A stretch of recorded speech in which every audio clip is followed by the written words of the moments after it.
사랑하는 여러분, 큐티를 읽어드립니다. 윤한성 목사입니다. 반갑습니다. 잘 지내셨습니까? 굉장히 덥죠? 이제 이게 한 몇 주 더 가겠죠. 여러분들이 물도 많이 드시고 또 소금도 조금씩 드시면서 여러분들이 이 시간을 잘 견뎌내시면 좋겠습니다. 자, 또 혹시 여러분들이 시원한 데 들어가실 수 있는 분들은 거기에서 성경을 읽으면서 이 성경에 몰입해 보는 거죠. 그렇게 하면 이 더위를 조금 더 쉽게 넘어갈 수 있을 것이라 생각을 합니다. 자, 오늘은 20분 정도 가는 시간입니다. 여러분 20분 정도 하면서 하나님께서 나에게 무슨 말씀을 하시는지, 또 이 사회에 어떤 말씀을 하시는지 여러분들이 생각하고 생각해서 여러분들의 그 결론을 맺어보시면 좋겠습니다. 자, 이제 시그니처하고 시작하도록 하겠습니다. 자, 지난 시간에 우리가 어디까지 했습니까? 창세기 26장 7절까지 했습니다. 그렇죠? 자, 그 내용은 뭐였습니까? 내용은 이삭이 뭡니까? 또 비슷한 일을 하게 됩니다. 누구 때 일? 아버지 아브라함 때의 일을 반복하게 됩니다. 그 일은 뭐였냐면 아브라함 때 같이 가뭄이 들었습니다. 그렇죠? 그러니까 어려움이 닥쳤습니다. 그런데 이삭은 어떻게 했습니까? 예, 하나님이 거하라고 하는 그 땅에 갔습니다. 그렇죠? 그 땅은 어디였습니까? 예, 그랄이었습니다. 그랄로 가서 그가 거주했습니다. 그러니까 이삭은 뭐요? 하나님과 계속 커뮤니케이션을 한 것입니다. 아브라함은 자기의 행동대로 해서 이집트로 내려갔지만 이 이삭은 하나님이 이집트로 가지 말고 어떻게 해요? 예, 그랄에 거주하라 해서 그 일을 했습니다. 그것이 어디입니까? 6절입니다. 26장 6절에 보면 이삭이 거랄에 거주하였다. 그러니까 이것은 믿음의 행동이다 하는 것입니다. 그런데 여기까지 믿음의 행동을 잘 해놓고 어떻게 했습니까? 7절에 보면은 재밌는 신앙 고백을 하죠. 그게 뭡니까? 예, 내 안에 리브가, 이 리브가로 인해서 내가 살고 죽는다 하는 것을 얘기를 합니다. 이것이 사실은 언제요? 창세기 12장 13절에 보면 아빠가 했던 엄마 사라로 인해서 신앙 고백했던 이 신앙 고백이라고 제가 얘기를 드리는 이유는 뭐냐면 우리 신앙 고백은 뭡니까? 하나님으로 인하여서 내가 산다. 이것이 우리의 신앙 고백입니다. 그게 똑같이 어떻게 해요? 이 사라와 리브가에게 이루어졌다는 것입니다. 왜요? 너무 무서우니까. 그러니까 사람마다 뭐요? 예, 약점이 있다 그랬죠. 특별히 그것이 목숨이 걸려 있는 것이라면 더욱더 그럴 수 있습니다. 그래서 우리도 한번 생각해 보는 것입니다. 나는 어떨 때 거짓말을 하게 되는가? 나는 어떨 때 하나님을 신앙 고백하지 않고 다른 대상을 신앙하게 되는가? 여러분들이 한번 생각을 해보는 것입니다. 그리고 나는 그럼 어떻게 하면 이 이삭과 같은 잘못에서 벗어날 수 있겠는가? 여러분들이 고민해 보면 좋겠습니다. 자, 오늘은 8절부터 시작하도록 하겠습니다. 8절입니다. 이삭이 거기 오래 거주하였더니, 이건 믿음이죠. 하나님이 이집트로 가지 말고 거랄에 거주하라 해서 이삭은 거기에 거주했습니다. 이것은 굉장히 뛰어난 것입니다. 그런데 한번 봅시다. 자, 오래 거주했더니 어떤 일이 일어났느냐? 이삭이 그 안에 리브가를 껴안는 것을, 껴안을 수 있죠. 근데 이제 오래 살다 보니까 온전히 속일 수가 없는 거죠. 블레셋 왕 아비멜렉이 창으로 내다본지라. 참 재밌어요. 이 옛날 시대에도 창이 있고, 그렇죠? 그 노아 시대에도 창을 내죠. 그러니까 기술력이 대단합니다. 어쨌든 발각이 되었습니다. 그래서 9절입니다. 이에 아비멜렉이 이삭을 불러 이르되 그가 분명히 내 아내건을 어찌 내 누이라고 하였느냐? 왜 그랬습니까? 무서워서요. 하나님을 못 믿어서요. 이 간단한 거죠. 뭐 복잡한 게 아닙니다. 이삭이 그에게 대답하되 내 생각에 하나님의 뜻이 아니에요. 내 생각에는 그로 말미암아 내가 죽게 될까 두려워하였음이로라. 그러니까 내 생각에 볼 때 사람이 이성이 있잖아요. 이렇게 판단해보고 이렇게 판단해보니까 내가 살 수 있는 가장 합리적인 방법은 하나님이 아니었다는 것입니다. 네. 하나님이 아니죠. 뭡니까? 아내를 누이라고 거짓말 반, 진짜 반으로 얘기하는 게 훨씬 더 효과적이겠다라고 생각을 한 것입니다. 여러분, 하나님이 제일 싫어하는 게 뭡니까? 두 마음을 갖는 거죠. 예, 그런데 믿음의 조상 이삭도 두 마음을 가졌죠. 예, 믿음의 조상 아브라함도 두 마음을 가졌죠. 이게 인간입니다, 여러분. 그럼 어떻게 해야 되죠? 회개하고 하나님께 가는 거죠. 가는데 하나님 나에게 힘을 주십시오. 제가 다시 이 일을 반복하지 않도록 도와주십시오. 여러분, 제가 이삭이 계속 믿음이 좋다라고 얘기를 하고 있습니다. 그러니까 믿음이 좋은데도 불구하고 아주 약한 부분이 있는데 나는 어떤 부분인가 꼭 여러분들이 생각하시고 해결점을 하나님과 함께 풀어가야 됩니다. 저는 이삭이 조금 더 하나님과 더 대화를 했으면 난 무서워하는 마음이 있습니다. 하나님, 이거 어떻게 해야 됩니까? 하나님, 그거를 솔직하게 얘기했으면 훨씬 더 좋았겠다 생각합니다. 여러분, 하나님은요, 우리가 약하다고 우리를 내치지 않습니다. 약하면 어떻게 하죠? 예레미야 선지자에게 했듯이, 예레미야가 저는 어린아이라서 말을 못합니다 라고 얘기를 하니까 하나님은 어떻게 하죠? 아주 유아적인 방법으로 입에 손을 댑니다. 내가 네 입에 힘을 주겠다. 하나님은 우리에게 그 약한 마음에 힘을 줄 것입니다. 그걸 기도했으면 더 좋았을 것이다. 자, 나는 어떻게 해결할 건지 생각을 해보시면 좋겠습니다. 자, 이제 10절입니다. 아비멜렉이 이르되 내가 어찌 우리에게 이렇게 행하였느냐. 그러니까 이거는 또 똑같이 그 창세기 21장에 가보면 아마도 아빠 아비멜렉인 것 같습니다. 이 지금 나오는 아비멜렉 이전의 왕, 그도 말했거든요. 그 땅에는 다른 사람의 아내를 건드리는 것이 아주 나쁜 것으로, 하나님의 신의 벌을 받는 것으로 되어 있었던 것 같습니다. 그러니까 똑같은 얘기를 합니다. 어떻게 얘기를 하죠? 내가 어찌 우리에게 이렇게 행하였느냐. 백성 중 하나가 내 아내와 동침할 뻔하였도다. 내가 죄를 우리에게 입혔으리라. 아멘. 자, 뭡니까? 너로 인해서 우리가 하나님의 벌을 받을 뻔했다 라고 얘기를 합니다. 이 똑같은 말을 이전에 21장의 아비멜렉도 내가 벌을 받게 될 뻔했다 라고 아브라함에게 얘기를 하죠. 그러니까 그 문화가 그랬던 것 같습니다. 그러면서 11절 아비멜렉이 이에 모든 백성에게 명하여 이르되 이 사람이나 그의 아내를 범하는 자는 죽이리라 하였더라. 그러니까 하나님이 원하시는 그 집행의 방식을 아비멜렉이 지금 얘기를 하고 있는 것입니다. 여러분, 왜 이런 일이 일어났을까요? 그것은 하나님이 아비멜렉의 마음을 붙잡아 주었다고 생각을 합니다. 아비멜렉은 그 당시에 그 지역에 힘이 많은 사람이었기 때문에 이런 말을 할 수 있었는데 이삭은 그 아비멜렉을 믿지 못했죠. 그러니까 무슨 얘기냐면 하나님이 그의 마음을 이렇게 좋은 마음으로 할 줄 몰랐던 것입니다. 여러분, 혹시 우리가요, 사장님이나 내 위에 있는 사람, 그 사람의 마음을 하나님이 바꾸실 수 있다고 생각하십니까? 저는 그렇게 믿습니다. 그러니까 결국 결단은 본인이 하지만 하나님께서 그 일이 합력하여 선을 이룰 수 있도록, 어떤 사람, 하나님의 말씀대로 사는 사람에게 선을 이룰 수 있도록 그렇게 도와줄 거라고 생각을 합니다. 자, 여러분들도 어떻게 생각하는지 결론을 내리시면 좋겠습니다. 그래서 아비멜렉은 뭐죠?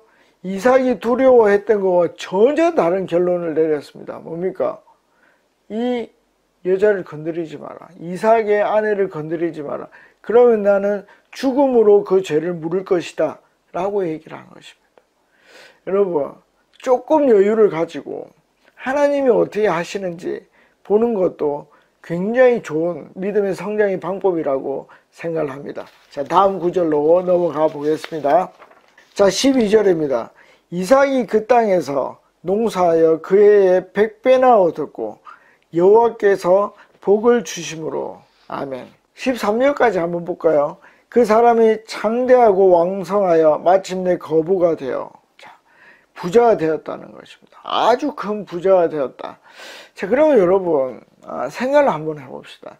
그 해, 한 해에만 100배나 성장물이 있었습니다. 그러니까 일반적으로 그 앞에 땅에서 뭐 소득이 예를 들어 1톤 정도 났다면 이제 100톤이 난 것입니다. 그런데 이 시기가 어떤 시기죠? 가무는 시기예요. 와우! 그러니까 세계 경제가 굉장히 불황인데도 불구하고 어떻게 해요? 100배가 났다는 거예요. 자, 그러면 제가 질문을 던져보겠습니다. 이런 일이 가능합니까, 여러분? 가능하지 않습니다. 어떻게 남들이 다 이 처참한 결과를 낼 때 나만 좋은 결과를 낼 수 있습니까? 이것은 일반적이지 않습니다. 그럼 우리는 어떻게 이 문제를 해결할 겁니까? 그것은 믿음의 결과라는 것입니다. 그렇죠? 하나님께서 특별히 순종의 대가를 준 것입니다. 여러분 보세요. 100만 원이면요, 100만 원을 투자했는데 1억이 된 거예요.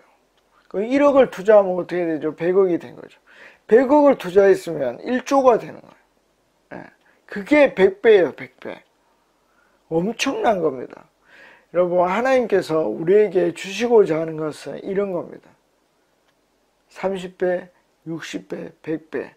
그게 이삭에게만 허락한 말이 아니에요. 우리에게도 허락한 말입니다. 여러분, 우리가요, 기독교인들, 일반적으로 기독교인들은 어떻게 살아야 되죠? 윤택하지 않게, 빼짝 말라서, 골아서 살아야 잘 사는 거잖아요. 어떻게 생각하십니까? 그게 정직하게 살고, 그게 하나님 뜻대로 사는 사람의 참모습이잖아요. 여러분, 그렇지 않습니다, 여러분. 아브라함도 부자였고요, 이삭도 부자였고요, 야곱도 부자였습니다. 자, 그러면 우리가 피골이 상접해서 아주 처참한 생활을 하는 게 오히려 믿음의 사람이다 라는 이미지를 갖게 된 이유가 뭘까요? 그것은 신약시대 때 사도들의 모습입니다. 그리고 신약시대 때 이스라엘 땅에, 로마의 지배를 받던 이스라엘 땅에 참 믿음을 가진 사람들의 모습이 그랬습니다. 여러분, 그때는 어땠습니까? 하나님이 거주하라는데 거주했을 때 100배의 어떤 것이 나타났습니까? 아니죠. 처참한 죽음이었고 순교였고 그렇습니다. 여러분, 이게 제가 무슨 얘기를 하고자 하냐면, 여러분, 이렇게 100배를 주든지 우리가 피골이 상접한 그런 가난함을 경험하든지 그것은 하나님이 하시는 일입니다. 그런데 제가 말씀을 드리고자 하는 것은 그냥 굉장히 특별한 경우도 하는 것입니다. 환란이 있을 때, 그때는요, 대체적으로 다 어려울 수밖에 없고, 특별히 믿음의 사람들, 우리도 경험했죠. 6.25나 일제강점기 때 믿음의 사람들이 어떻게 순교했는지 우리는 잘 압니다. 우리 그 길을 따라가야 됩니다. 그러나 평온한 시대 때는 어떻죠? 솔로몬의 축복이 있는 것입니다. 여러분, 이거 여러분들이 잘 결론을 내야 돼요. 여러분, 우리가요, 정직하게 살고 우리가 하나님의 뜻대로 살았는데 하나님이 일방적으로 100배의 축복을 한 거예요. 그럼 그걸 받아들여야 돼요. 그게 겸손이에요. 여러분, 온유한 자, 겸손한 자는 어떤 거냐면 맞는 걸 맞다라고 하고 틀린 걸 틀렸다라고 하는 게 겸손한 자예요. 그러니까 내가 하나님, 저는 돈 필요 없어요. 하나님 나를 축복하고자 하는데 그거 아니에요. 하나님 주시면 받는 것입니다. 그리고 저 돈 주세요, 돈 주세요, 돈 주세요. 그거 아니에요. 하나님이 너희가 가장 적당한 것이 이 정도다 라고 얘기를 하면, 그렇습니다 하나님, 제가 부족한 데서 나의 힘이, 나의 기쁨이, 나의 행복이 나타납니다 라고 고백할 수 있는 거예요. 이게 우리 믿는 사람이 하는 것입니다. 여러분, 저는 그럼 어떻게 기도할까요? 전 당연히 100배를 기도합니다. 그럼 처참한 결과가 나오면요, 전 감사할 것입니다. 왜? 내가 100배를 기도했는데 하나님은 뭐가 더 좋다고 생각한 거죠? 예, 가난한 게 더 좋다고 생각을 한 것입니다. 그런데 여러분, 제가 만약에 실제로 100배를 기도해서 100배를 받으면 또 하나님께 감사한 것입니다. 이게 무슨 말인지 여러분들은 알 것입니다. 그래서 나는 어떻게 기도할 것인가? 여러분들이 결정을 해보십시오. 이삭은 뭐요? 하나님이 원하는 그 땅에 거주함으로 엄청 어려운 시기에 100배의 결실을 얻었다는 것을 우리가 직접 보았습니다. 그래서 나는 어떻게 살 것인가? 하나님이 믿음의 사람에게 그냥 평온한 시대 때는 이렇게 하고자 하는 게 하나님의 뜻이라는 것이 저는 발견한 내용입니다. 여러분들은 어떻게 발견하는지 한번 보시면 좋겠습니다. 자, 14절입니다. 양과 소가 떼를 이루고 종이 심히 마름으로 블레셋 사람이 그를 시기하여. 여러분, 이제 재미난 일이 일어났습니다. 여러분, 우리 집에요 100억이 있다고 생각을 해봅시다. 그게 또 어떻게 알려졌어요. 여러분, 사람들은 어떻게 생각할까요? 와, 부럽다 라고 끝날까요? 아니죠. 시기 질투가 일어납니다. 그래서 사실 굉장히 위험할 수도 있습니다. 여러분, 한번 상상을 해보십시오. 내가 100억 아니라도 30억이 우리 집에 있을 때 내가 잠을 잘 잘 수 있을지 이게 굉장히 힘듭니다.